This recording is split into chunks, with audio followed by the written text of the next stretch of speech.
What would you do if letters with no return address began arriving, describing events before they happened? Letters from the Underworld follows Thomas Hale as he descends into a horrifying reality where the mail carries more than messages. It delivers fate. Every knock, every whisper, every envelope hides a secret no one should ever read. But Thomas opened the first one, and now the letters won't stop. If you love psychological horror, cursed objects, and creeping dread, this is a story that will leave you wide-eyed in the dark. The sound came softly at first, a faint creak that might have been the wind brushing past the old wooden beams of the apartment building. Thomas Hale sat still at his kitchen table, staring at the steam curling up from a chipped ceramic mug. Outside, the streetlights flickered against a curtain of steady rain, casting warped shadows through the warped window glass. Then it came again. Not the wind this time, a soft clink, metal against metal. The mailbox. Thomas turned his head slowly toward the door. It was nearly midnight. No one delivered mail at this hour. He stood, the chair's legs groaning against the linoleum floor, and walked to the door. The hallway was silent, cloaked in that eerie hush that came only when the rain blanketed the world. He reached for the knob but didn't open it. Instead, he crouched and opened the mail slot. A single envelope lay waiting on the floor beneath it. No sound had accompanied its arrival. No footsteps, no lingering shuffle of movement. Just the letter. He picked it up. The paper was thick, creamy in color, and slightly rough to the touch. There was no stamp, no return address, just his name, Thomas Hale, written in a delicate slanted hand with ink that shimmered faintly under the flickering hallway bulb. A chill crawled down his spine. He brought it to the kitchen table and sat. For a long moment, he simply stared at it. Then, slowly, he broke the seal. The letter was written in the same strange, fluid handwriting. Tonight, the power will go out at 2:13 a.m. You will hear someone call your name from the hallway. Do not answer.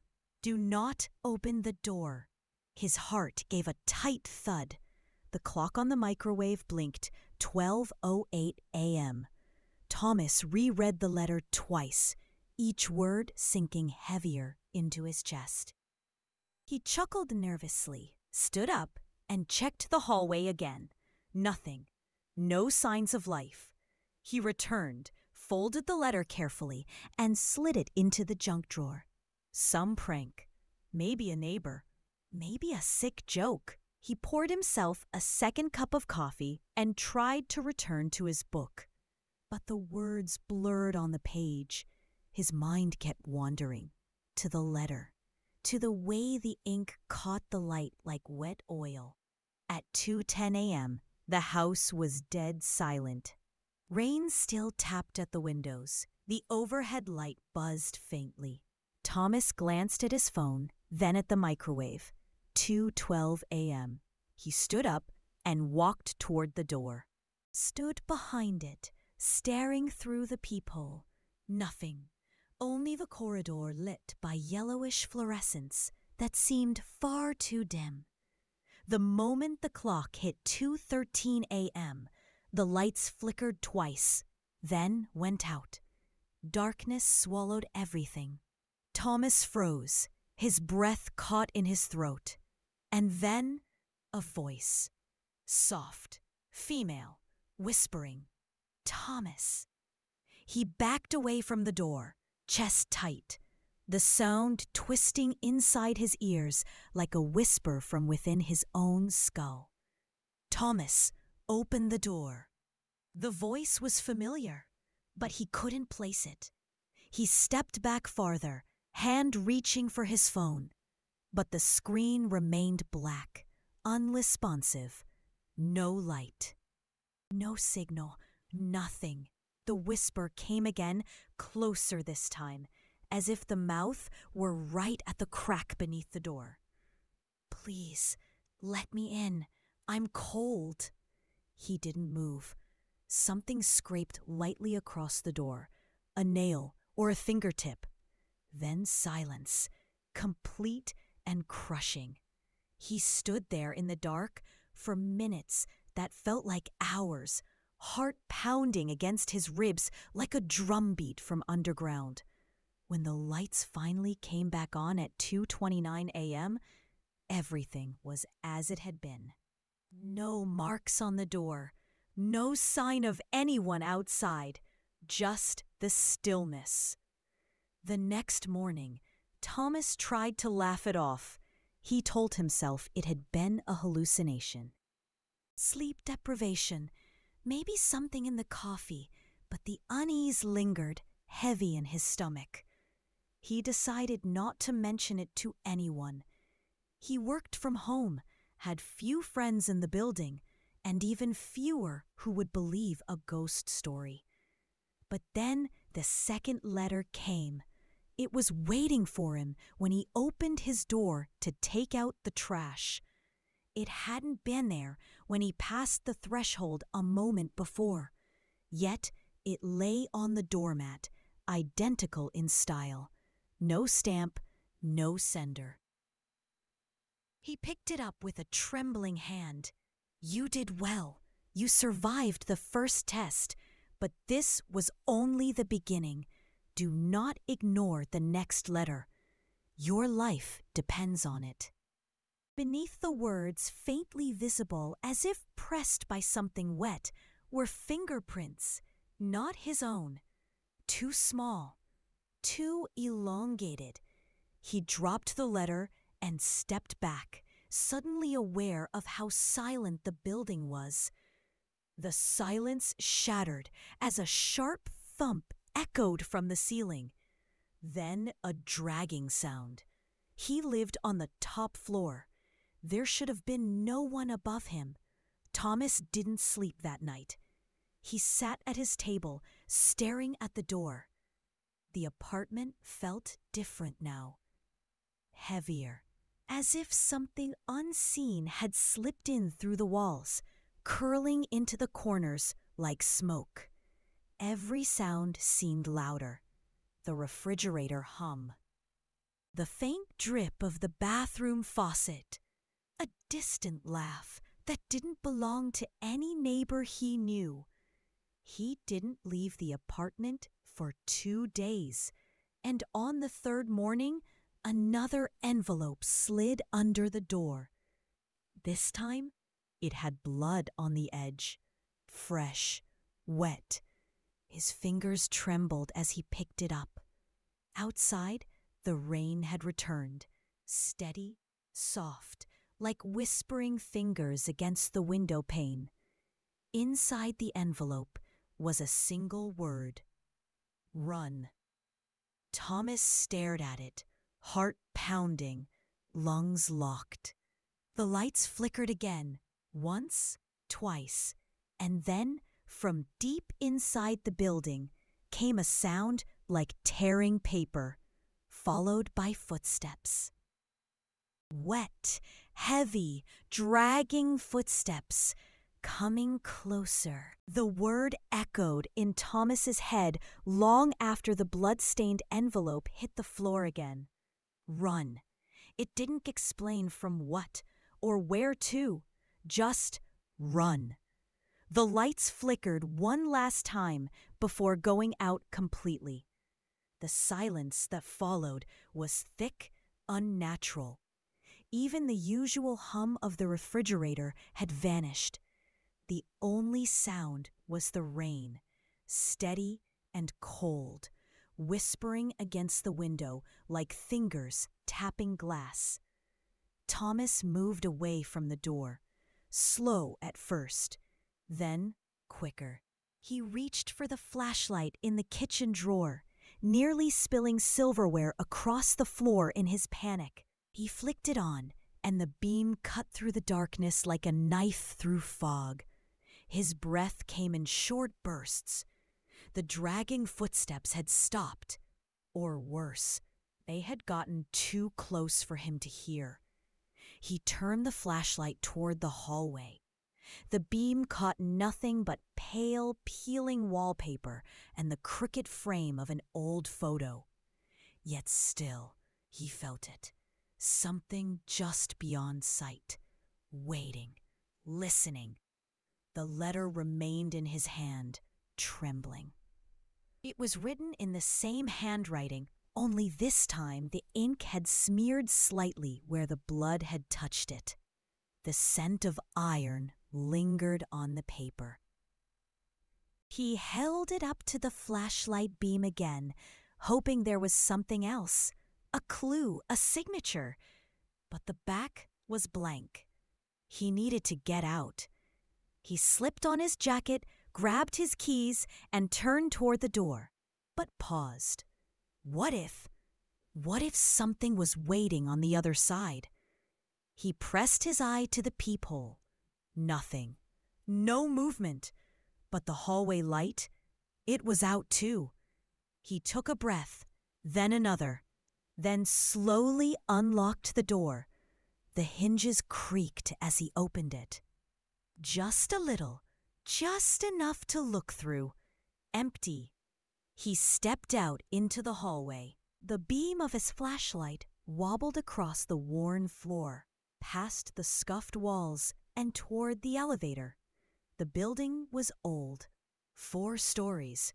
No working security cameras, no concierge. Just him and a few scattered tenants, most of whom worked nights or stayed locked behind their doors. The elevator was still. No lights inside. Just that quiet hum of something mechanical trying to die. He turned toward the stairwell instead. That was when he heard it again. The whisper, not a voice this time, a breath, right behind him. He spun around, flashlight shaking in his grip. But there was no one. Nothing. Only the damp floor and a set of muddy footprints leading from his apartment door to where he stood. His shoes were dry. He hadn't made them. He bolted for the stairs. Each step groaned beneath him as he descended, 3, 4 at a time. The flashlight bobbed wildly. Shadows darted in the corners of his vision. The stairwell smelled of mold and damp concrete. Something moved in the lower darkness. Something too slow to be human, too deliberate to be random. He didn't stop.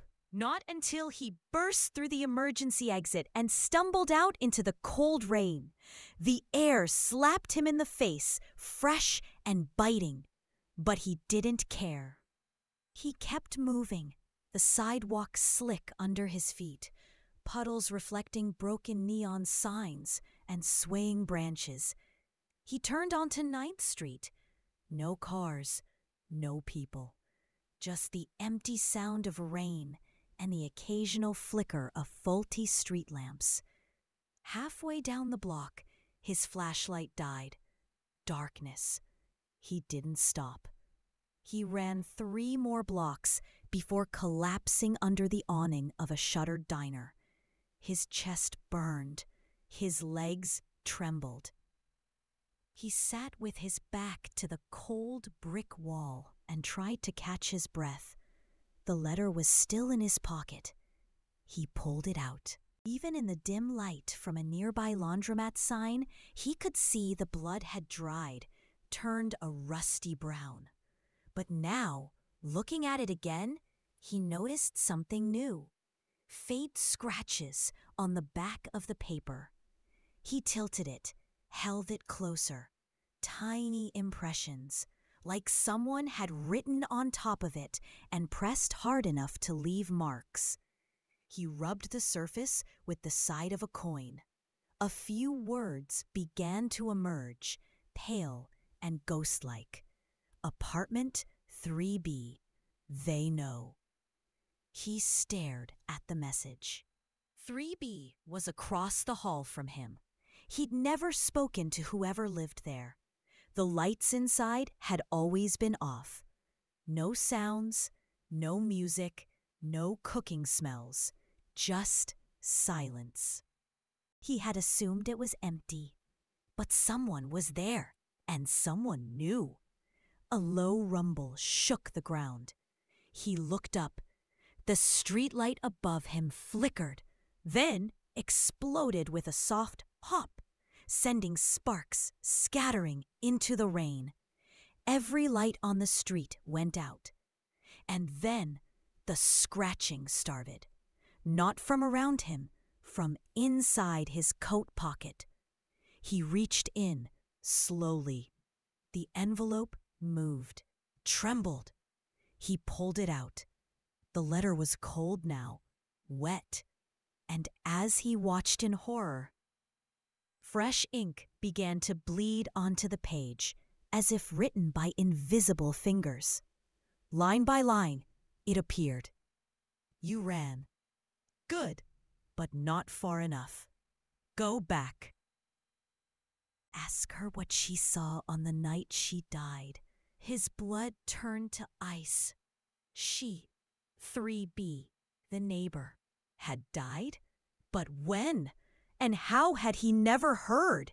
He sat frozen, the letter limp in his hands. Rain dripped from the awning, like a clock counting down seconds he no longer had. Another sound reached his ears. Soft, metallic, a mailbox swinging open. But there were no mailboxes nearby. Only the one back at the apartment, and something was using it. He stood up slowly. The rain had started to fall harder now, pounding on the concrete like 1,000 footsteps. He looked back the way he came. His building stood in the distance, its top windows dark, like hollow eyes watching from afar. He didn't want to return, but the letter in his hand began to crumple, as if someone were gripping it tightly from the inside. Thomas didn't wait for another message. He ran. Thomas stood in front of apartment 3B, his breath fogging up in the cold hallway air. The walls seemed to lean closer the longer he stared. The bulb above flickered, buzzing faintly like an insect trapped behind glass.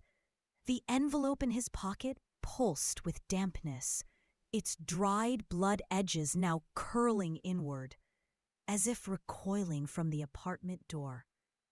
He had run all the way back to the building, soaked to the bone. His clothes still clung to his skin. Water dripped from his sleeves, but none of it felt as cold as the silence behind the door to 3B. She had died, the letter said. Ask her what she saw. He raised his fist, hesitated, then knocked.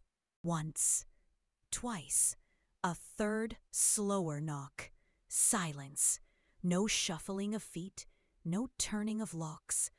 Only the building breathing around him, creaking, shifting, groaning in its bones.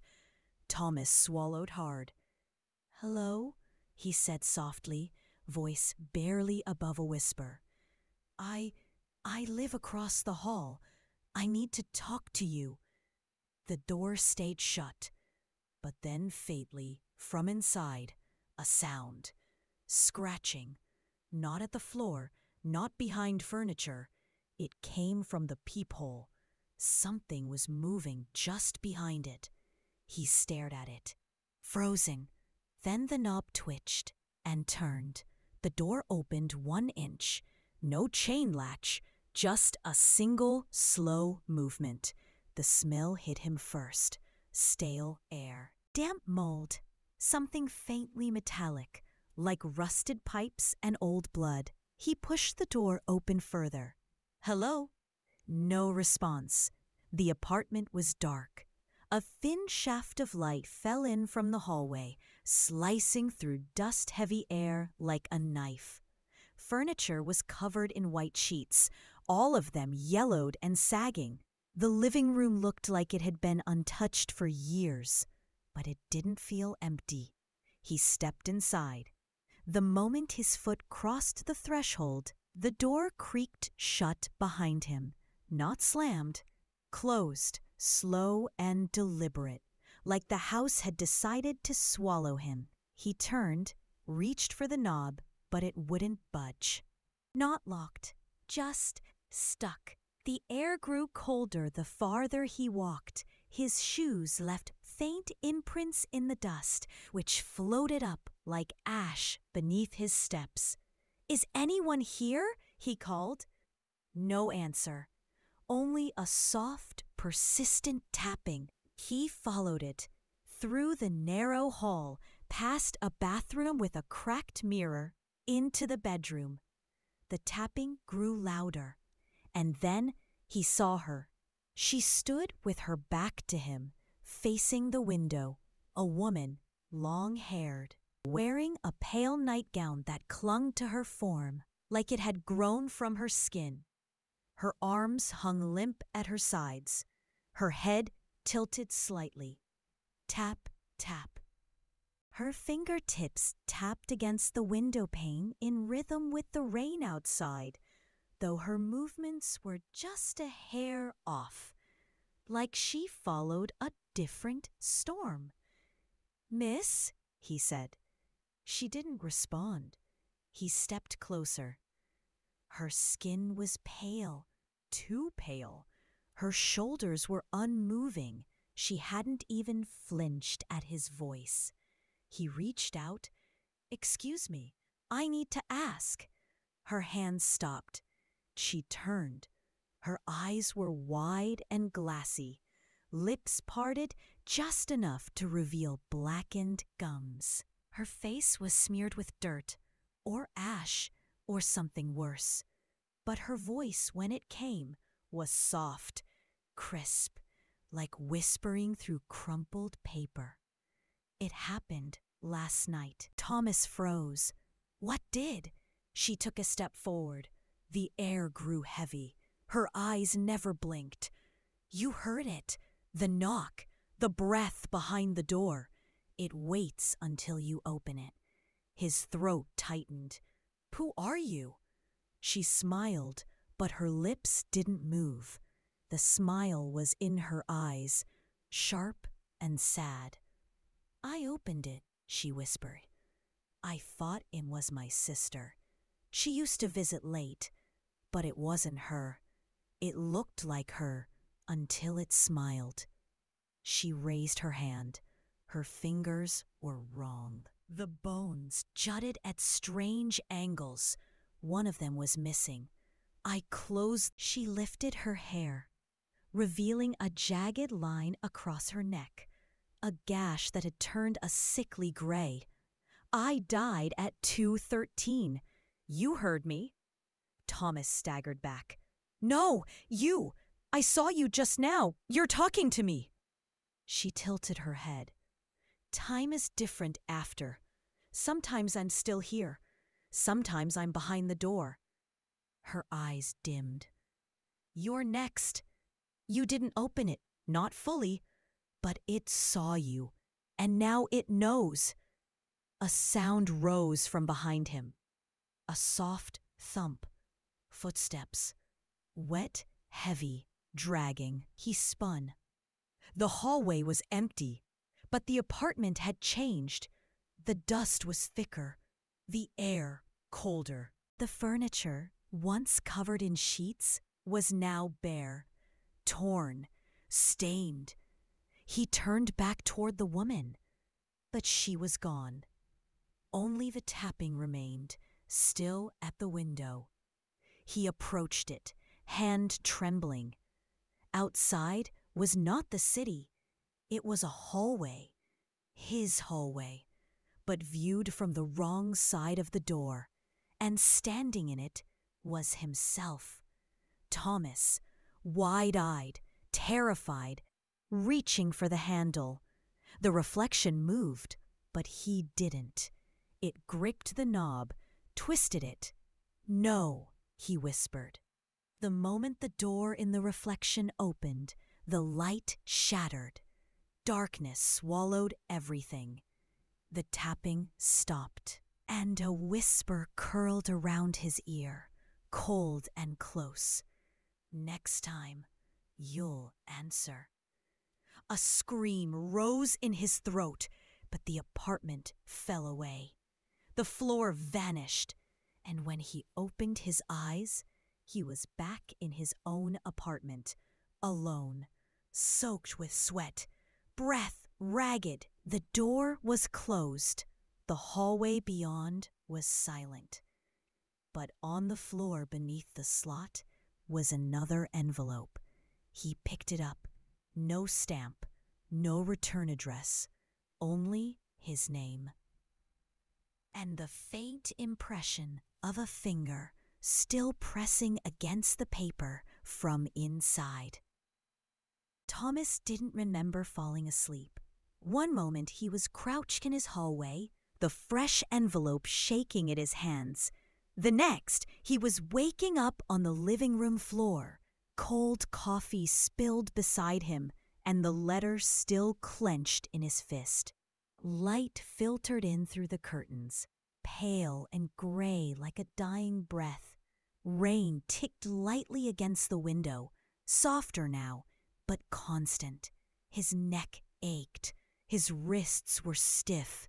But most of all, something in him had shifted. Like a thread pulled too tight had finally snapped. There was no longer any room for denial. This wasn't a prank. It wasn't sleep deprivation. It wasn't madness. Something was coming, and it knew his name. He opened the envelope carefully, afraid of what might bleed from the paper this time. The message was short. Do not speak it aloud, not even in thought. Names are doors, maybe even before. He couldn't remember clearly. Time had become slippery. Minutes stretched too long. Hours blinked by in moments. Every surface reflected something that didn't quite match the room it faced. He had seen it once, his reflection smiling when he hadn't. That was enough. He spent the morning researching death records. No one had ever been listed in 3B. No tenant, no lease, no death notice. It was like the rune didn't exist, but he had gone inside. He had seen the woman, heard her voice, unless that too was part of whatever game this was. His phone buzzed. The screen lit up. Unknown caller. He stared at it, coal spreading across his chest. It rang again and again, and finally stopped. A voicemail appeared. He didn't want to press play, but his thumb moved before he could stop it. A soft click. Then nothing, just silence. Then breathing, wet, rasping, like lungs filled with soil. Thomas. He dropped the phone. It clattered to the floor and skidded under the couch. He didn't go after it. Instead, he went to the bathroom and turned on the tap. Splashing water over his face. The mirror above the sink was hidden behind an old towel. He didn't dare remove it. His reflection had started looking at him. Even when he wasn't looking back. He sat on the edge of the tub. His hands were shaking again. He remembered what the woman had said. It looked like her until it smiled. That was the worst part. The mimicry, the almost rightness, the way the voice came through with just the tiniest crack in its mask, the wrong cadence, the wrong weight on syllables, just enough to make you doubt, just enough to draw you in. A knock echoed through the apartment, not at the front door, at the bathroom window. He turned his head slowly. The frosted glass was shivering slightly. Another knock. 3 soft taps. He stood, every hair on his body lifting. The window was on the 3rd floor. There was no balcony, no fire escape, only bricks and rain. And yet, another knock. He backed away, breath caught in his chest. The letter on the hallway floor had shifted. It now pointed toward the door. He approached it slowly, heart thudding in his ears. He peered through the peephole. No one, but the hallway was different. Wrong, longer than it should be. The wallpaper was darker, the lights dimmed. At the far end stood a figure, back turned, still. So still it didn't seem alive. He stepped away, not blinking. The silence pressed in. Then his phone began to ring again, still under the couch. He didn't move to get it. The ringing stopped. A message appeared on his wall, written in water, beads forming letters. Do not speak the name. Thomas felt something press against his throat, a presence, a chill. As if unseen fingers were tracing the letters across his skin. His knees buckled. He crawled to the kitchen. The lights buzzed overhead. He opened the drawer, pulled out a piece of paper, a pen. He wrote a single sentence. I will not say it. The moment the ink dried, the window shattered. Glass rained across the floor. Wind howled in through the opening. The world outside was gone. Only blackness. And in that black, a voice, speaking his name again. But wrong, twisted, like someone dragging their tongue through gravel. Thomas. He clacked his hands over his ears. But the sound came from inside. Inside the walls. Inside the pipes. Inside the blood running through his veins. He crawled to the couch, pulled himself into a corner, and he waited. Waited for the next envelope, because he knew there would be another. There always was. The letter came at 3:11 a.m., not slid under the door this time, not waiting quietly on the mat like a dead insect. It was nailed, yes, nailed to the inside of his front door. Thomas woke to the sound of it, the thunk of metal into wood, followed by a dragging screech as if the nail had twisted itself deeper, carving its message into the grain. He didn't move for a long time, just lay in bed, eyes wide, listening to the hum of his own pulse. The silence outside was unnatural, stretched too thin. Not even the rain spoke tonight. Eventually, he rose. The cold had returned, stronger now, seeping into his spine. He reached the door with slow steps, flashlight gripped tight, his breath fogged in the air. The envelope was different. Black wax sealed it shut. Red, his name was written in the center. Again, always his name. But now it looked wrong, twisted at the edges, as if the ink had been poured through broken teeth. He opened it. The paper was stiff, crinkled as though it had been wet and dried again. The scent of iron was stronger now, coppery and raw. This message was longer than the others. You carry it with you now, not the letter, the echo. It remembers your face, your scent, the way your voice shakes when you lie. There will be a visitor tonight. You will let it in. You won't have a choice." His hands went numb. He dropped the letter. The sound it made as it hit the floor was wrong. Too heavy, too final. Then came the knock. 3 short raps. Not at the front door. At the back, the fire escape. Thomas didn't move. The knock came again, this time slower. A dragging hand, bone on metal. He turned the flashlight toward the kitchen, toward the back door that hadn't been opened in years. Its lock was rusted, the bolt jammed halfway. But someone was on the other side now. He could hear them breathing, low, wet, like lungs filled with oil. A whisper followed, not words, just a hiss, like steam escaping from a dying pipe. He backed away. Then the knocking stopped. He held his breath. 5 seconds, 10. A sudden loud thud struck the back door.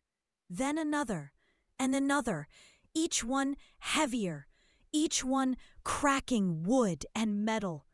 The bolt began to groan. Thomas ran to the hallway and shoved the dresser against the door. It shuddered with the next impact.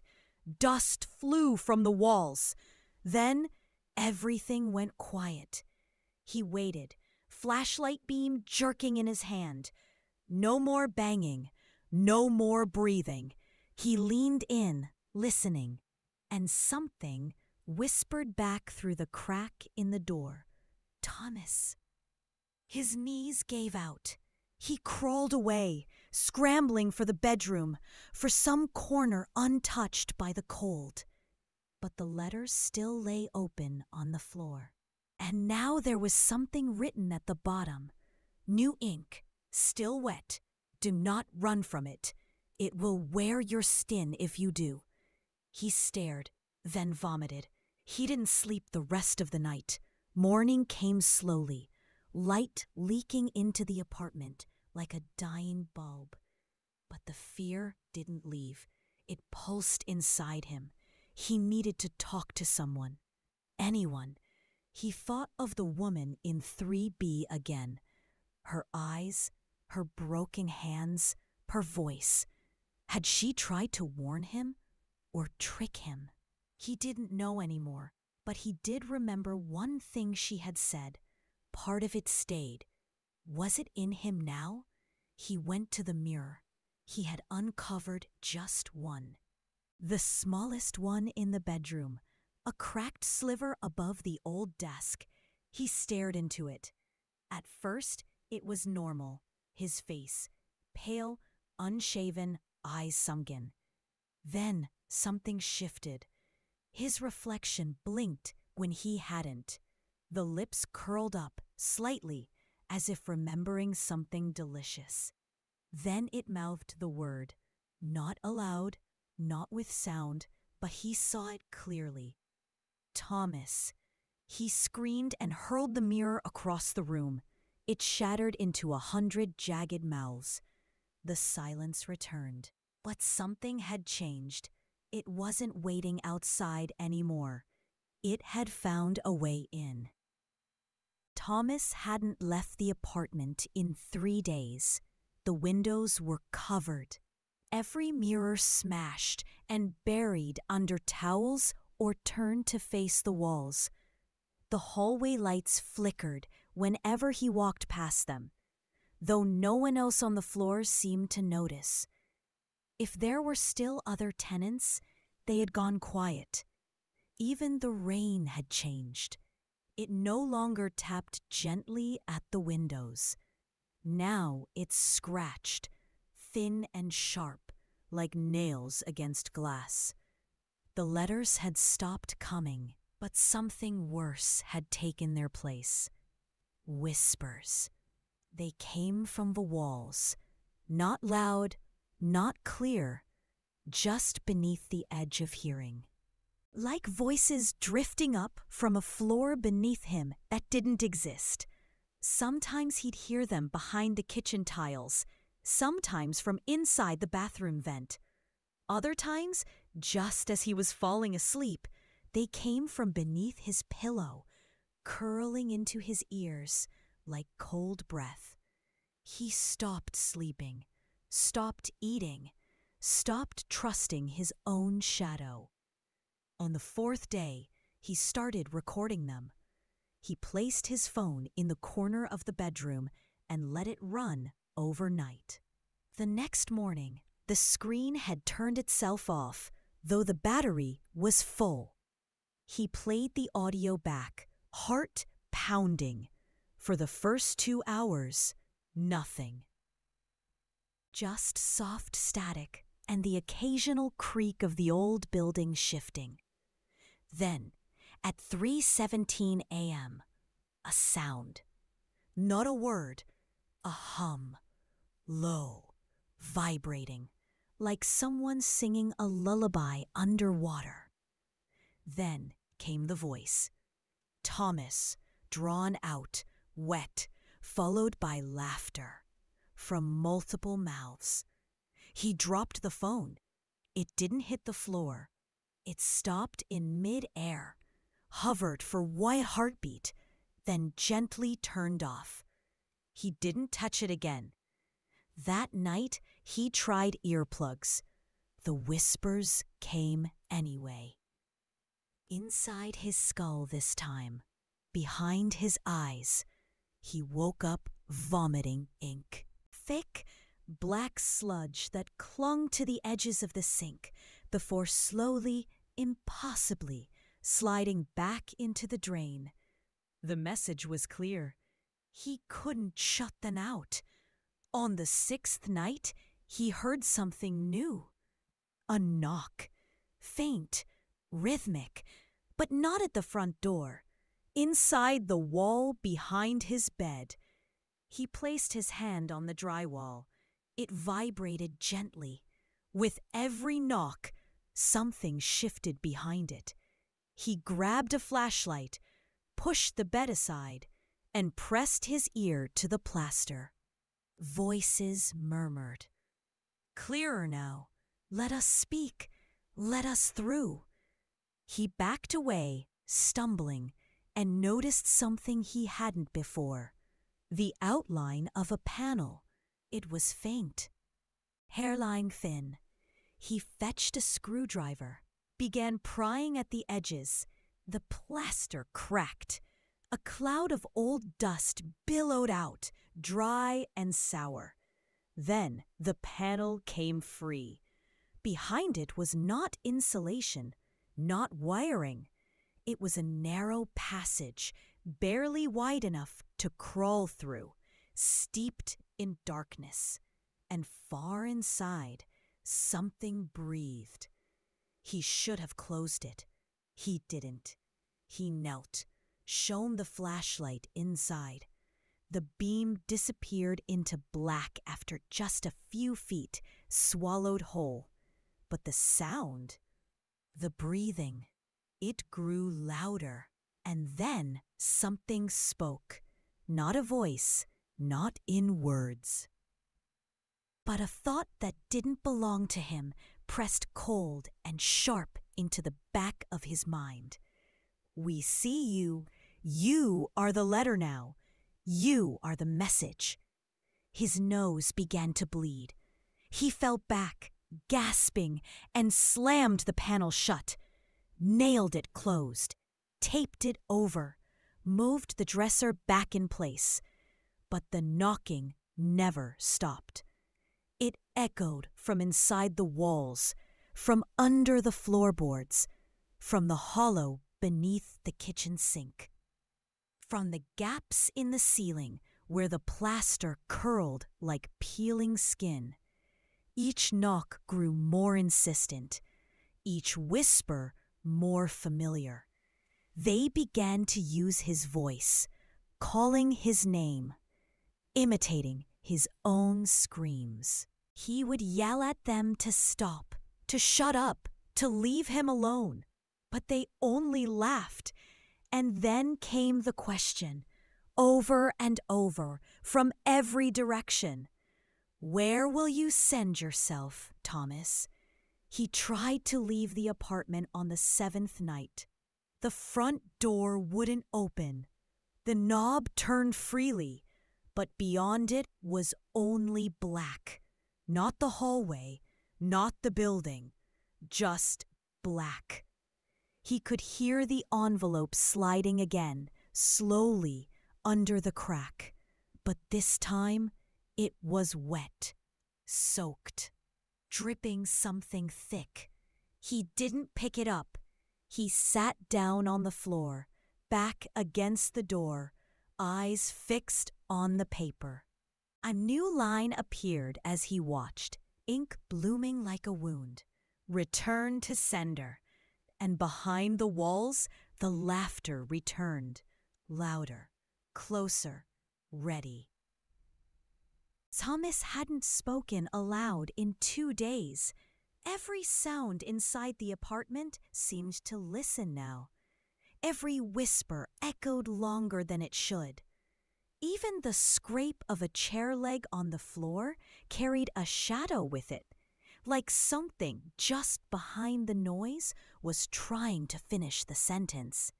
He didn't eat, barely drank. His skin had grown paper thin, his eyes sunken.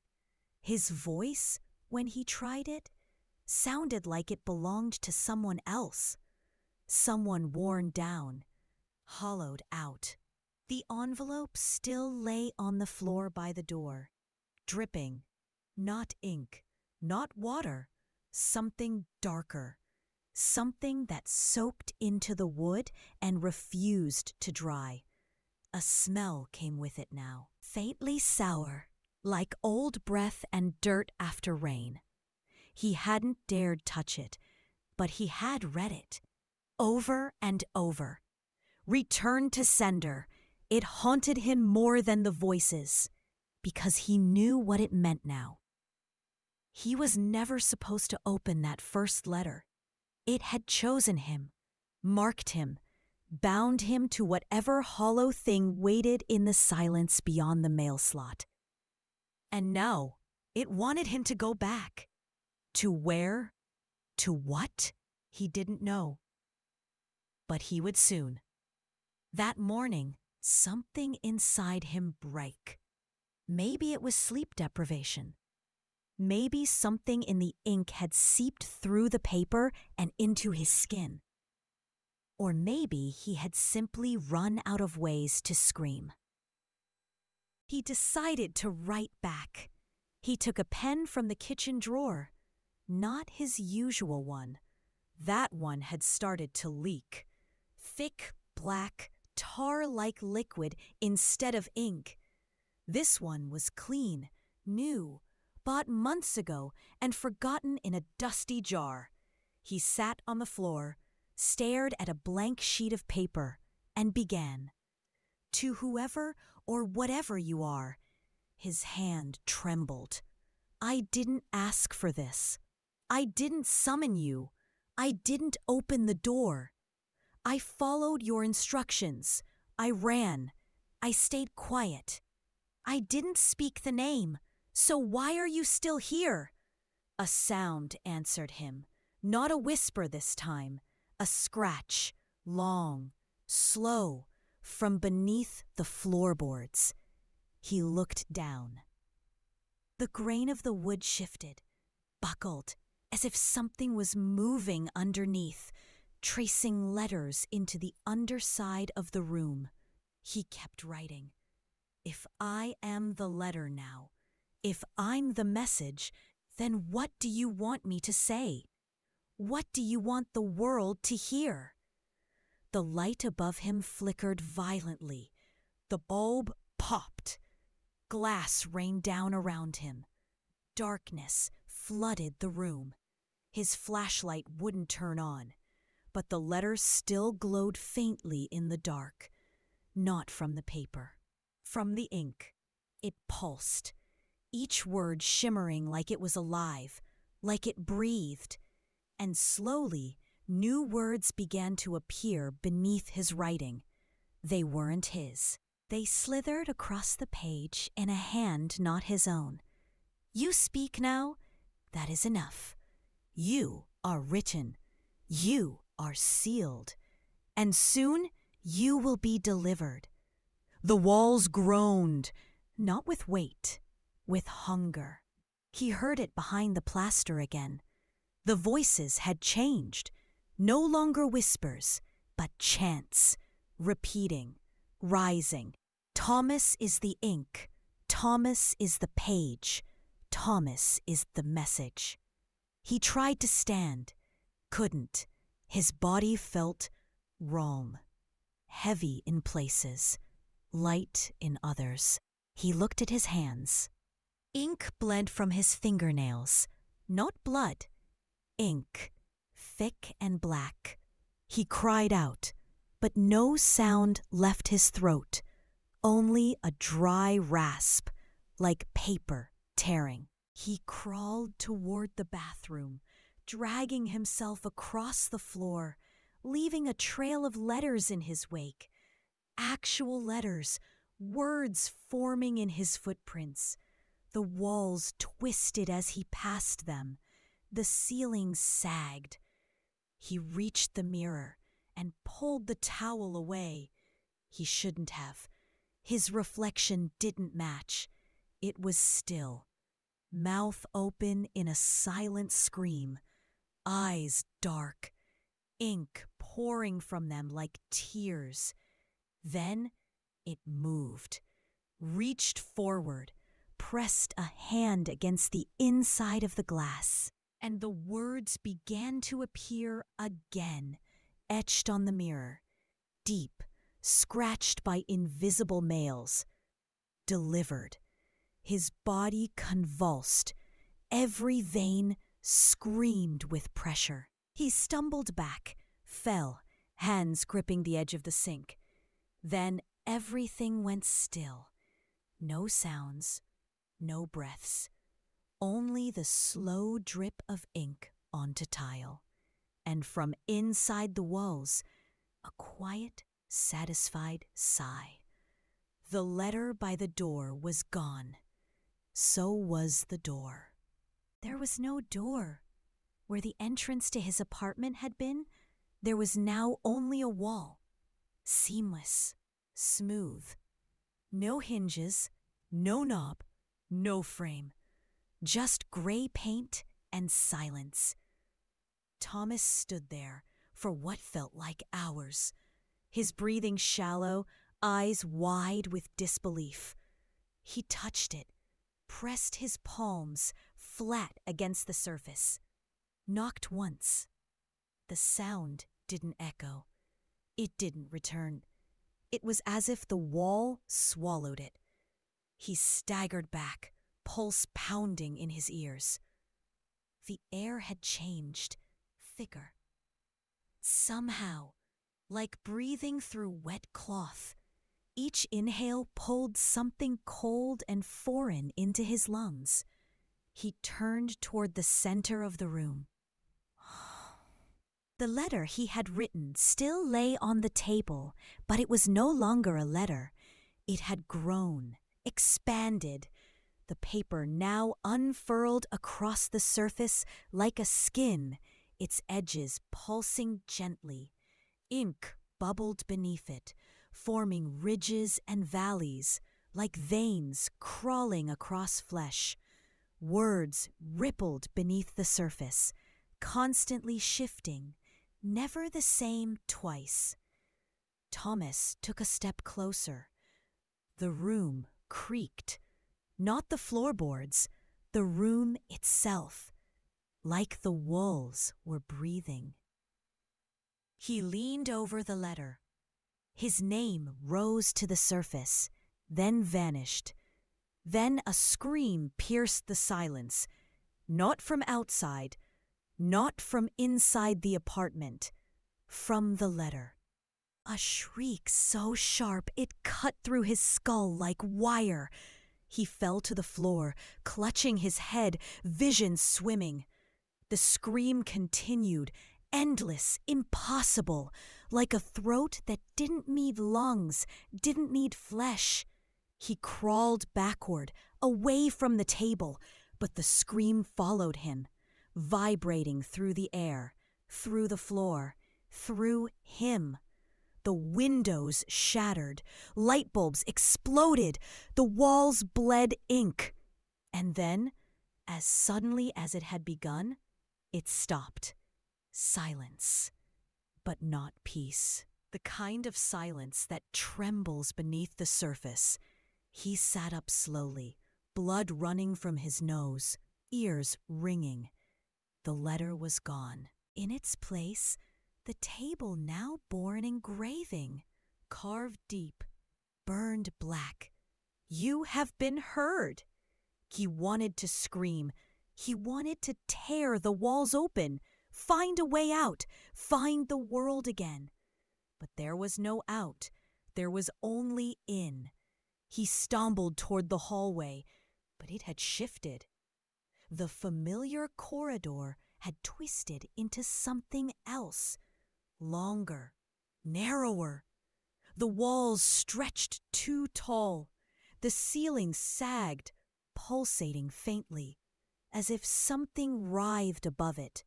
A faint sound reached him, rustling, like paper being folded over and over, just behind the drywall. He followed it. Every step brought the whisper closer, until he reached the end. A door stood there. Not his. It was taller than it should be. The wood blackened. A handle made of bone. No number, no mail slot. But Thomas knew this was where it had all come from. This was where the letters were born. He reached for the handle. His fingers trembled as they wrapped around it. The bone was warm. He turned it. The door opened. Darkness waited. Thick, wet, breathing. Inside, the sound of scribbling.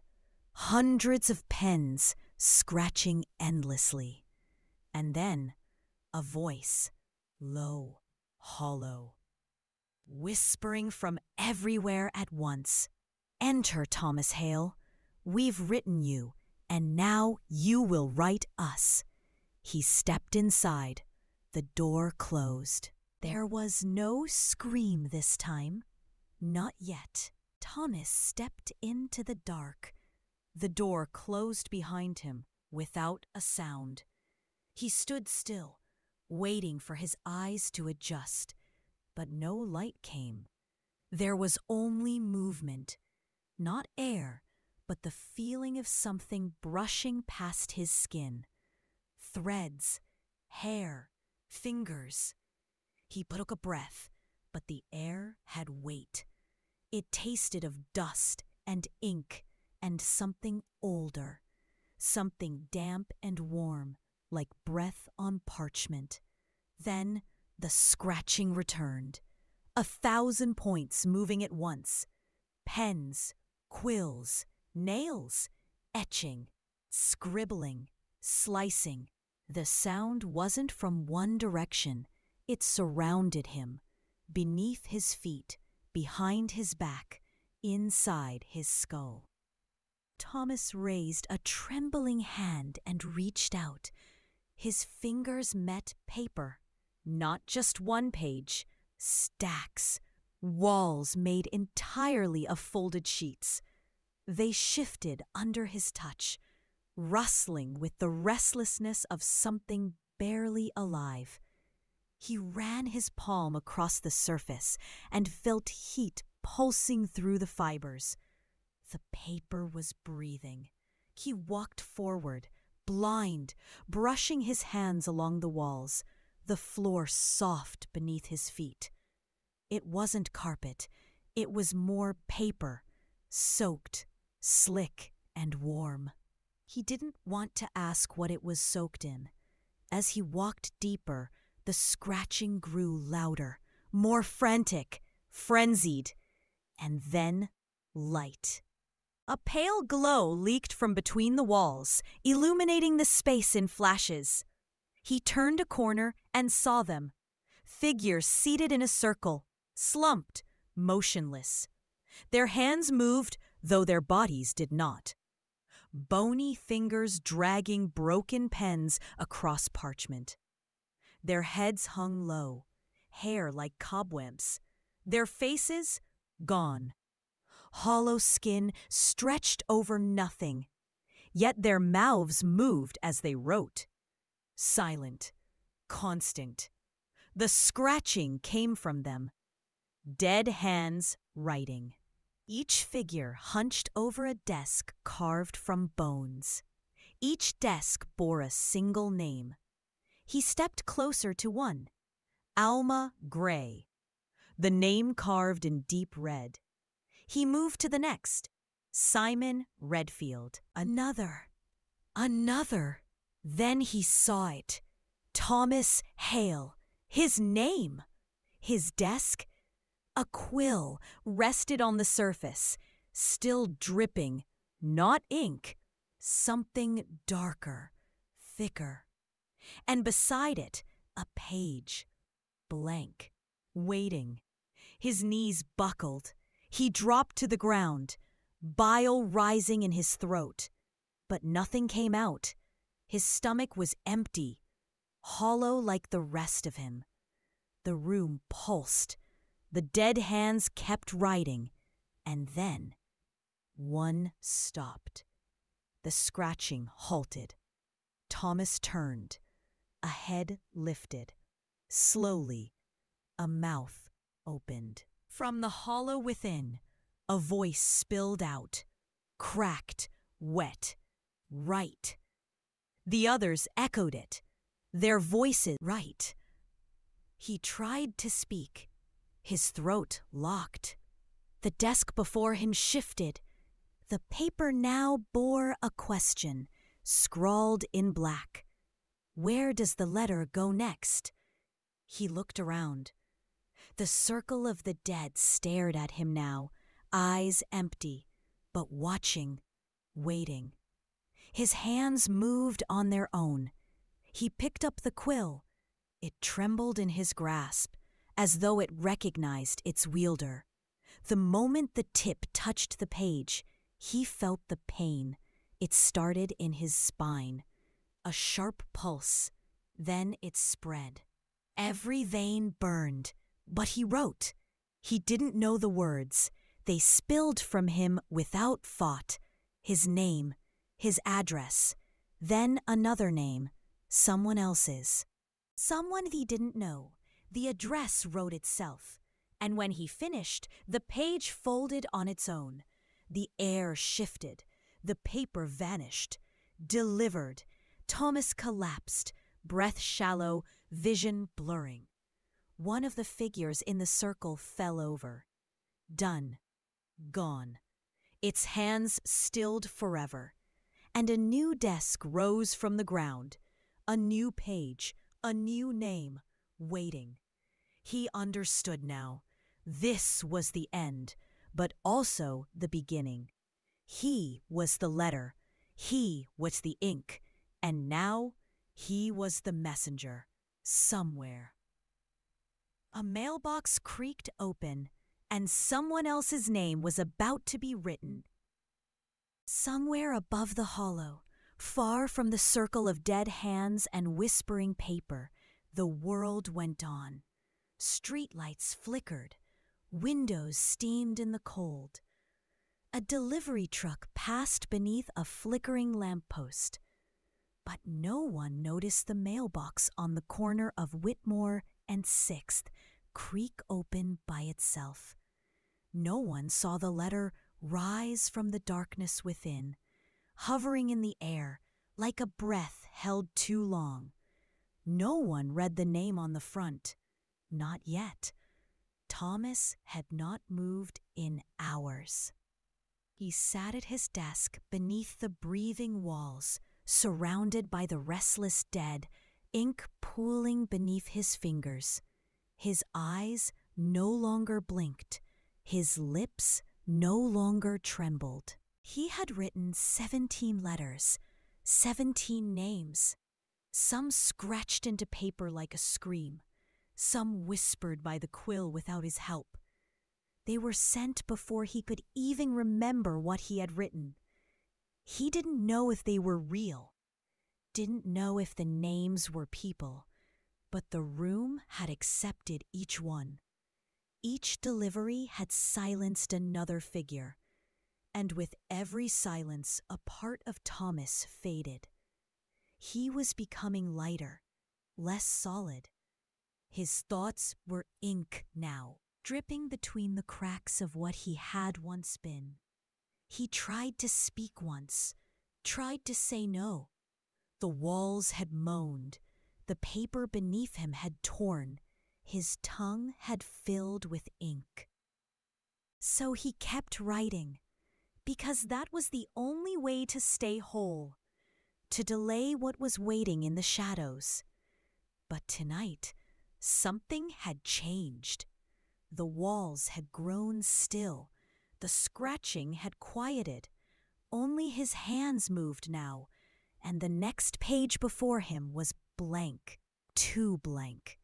No blood, no name, only a seal pressed in wax, the cracked eye waiting. Thomas stared. His hand hovered over the page, but the quill refused to move. For the first time, it hesitated. Then he heard it, a knock. Not here, not in the hollow, but there, through the paper, through the silence, a knock on a front door. 3 soft taps. One of the letters had arrived. One of the names had been found. The message had been delivered, and now it was time. The hollow rumbled. The walls tore open.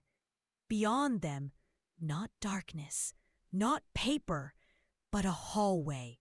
The hallway of his apartment, whole again, unmarked, untouched. The door stood open.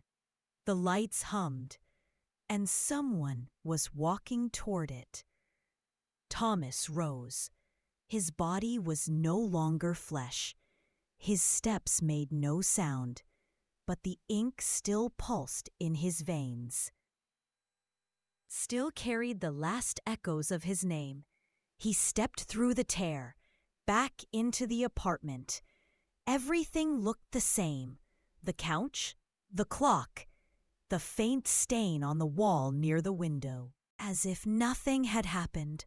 As if it had only been a dream. Then he saw the letter. On the table, red paper, black wax, no return address, but a name written in his old handwriting, Elliot Ward. He didn't know the name, but the ink did. The ink always knew. The clock struck midnight, and the mailbox outside creaked open again. Far away, in another city, in another home, a man stirred in his sleep. He would wake soon. He would hear a knock. He would find the letter waiting. And the cycle would begin again. Because the ink never dries. Because the name always finds you. And the mailbox always opens at midnight.